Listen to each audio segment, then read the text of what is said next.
বন্ধুরা, এটা দেখতে পাচ্ছেন, এটা থাইল্যান্ড, এটা পেয়ারা। এটা আমি কোথা থেকে পেয়েছি জানেন? এটা কাল যেহেতু অক্ষয় তৃতীয়া ছিল, অক্ষয় তৃতীয়াতে আমার একটা কাপড়ের দোকানে নেমন্তন্ন ছিল, সেখানে গিয়েছি, গিয়ে দেখি অবাক, আমি যে জিনিসটা ভালোবাসি সেই জিনিসটাই পেয়েছি। মিষ্টির প্যাকেট তো দিয়েছি, তার সঙ্গে এখানে নানা রকম গাছ ছিল।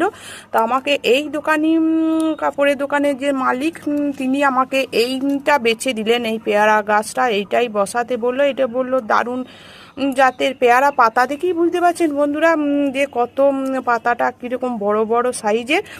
আমি যখন এই গাছটা রিপোর্টিং বা বসাবো তখন আমি আপনাদের কাছে এটা শেয়ার করব। অবশ্যই আপনারা এইরকম দু একটা ফলের গাছ বাড়িতে রাখুন। আর এই রকম যদি একটা অক্ষয় তৃতীয়ার দিন যদি এই রকম গাছ যদি আমরা পেয়ে যাই, তাহলে এর মতন আনন্দ আমার তো নাই।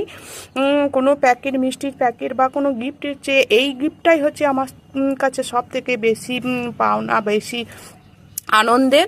তাই আপনারা চেষ্টা করবেন এই গরমে 2-4টে করে বাড়িতে অল্প করে গাছ বসাতে। তাই এই ভিডিওটি ভালো লেগে থাকলে প্রচুর প্রচুর লাইক করবেন, কমেন্ট করবেন এবং আমার সবুজ